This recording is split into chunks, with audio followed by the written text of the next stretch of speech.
Are you feeling the squeeze these days? Financial literacy is a huge issue for New Yorkers. Simple knowledge of it can make all the difference between being able to afford life in the big city versus being forced to sit things out.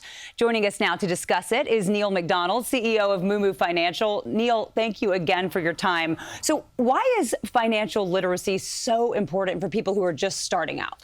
Sure. Thank you, Jessica. I'd like to start out by saying, investing is not a game, right? It's something that's very, very serious. It's your future. It's your family's financial future. Right. So you have to approach it in a methodical way and teach yourself as much as you can about finance. So what financial literacy will help you to do is show you the difference between what is a smart investment, what suits your portfolio, what your outlook is, and then also what is a risky investment.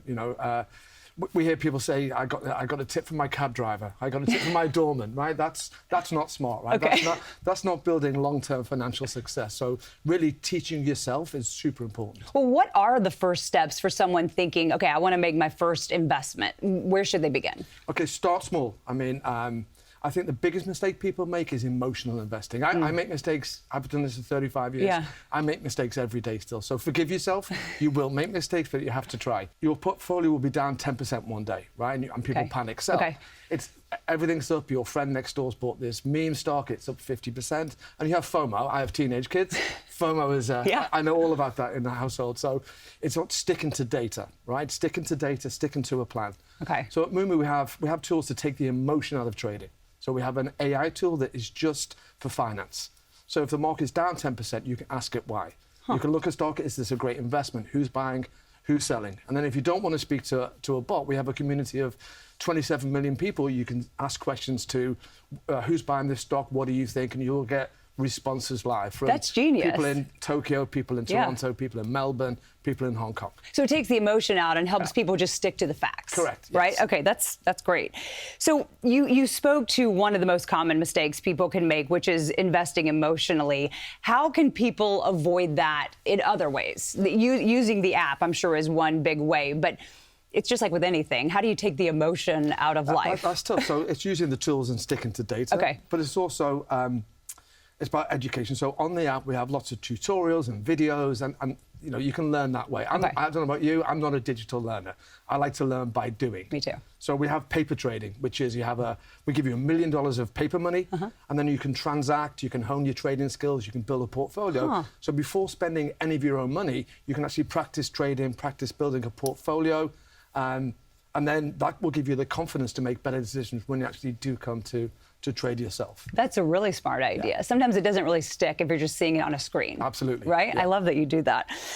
What kind of resources can beginners tap into to help them learn as they go? You mentioned the paper trading. Are there other things on the app or other ways that people can sort of find support? Absolutely. Apart from the community we have, when you start off, obviously you try the smaller trades first and you learn as you go. And it's a bit like, I think it's like your health, right? You go to the gym, those small short-term commitments lead to longer-term returns. So it's never too late to start. Yeah. The risk is not being too late, it's not starting at all. Well, that's what I was going to ask you, because back to your health analogy, right? Yeah. Some people think, oh, I'm too far gone. Why even bother going to the gym or starting a diet? You look back 10 years from now and you think, I wish I would have started. And start small. And there's a thing called dollar cost averaging, where you put a small amount in every month. So you don't really care about the ups and downs, because long term, if you look at some of the stocks that they have up days and down days, but over time you can build wealth with equities. So, and then also, if you're not confident about your choices, we have a thing called investment themes. So you can follow some of the world's best traders. So Warren Buffett, Vanguard, BlackRock, all these institutions, all of their holdings are public. So we have those on the app, and you can say, okay, I've got $500. I want to invest $500 in Warren Buffett's 10 favorite stocks, and then let that run and then follow the portfolio. And so you can, first of all, look historically how they've done, and then you can take your own guesswork up by picking their favorite stocks and maybe trading and buying what they've been buying as a starting point. So, and then as you learn more, you make your own more informed choices. Right, so take the emotion out, start small, and I guess you would probably advise people to utilize the resources at their disposal. It is like your health. It's like going to the gym, and it's your family, it's yours and your family's financial future. So it's not a game. You have to put the effort in. Neil McDonald, thank you so much. That was very helpful. Thank you, Jessica. Thank you.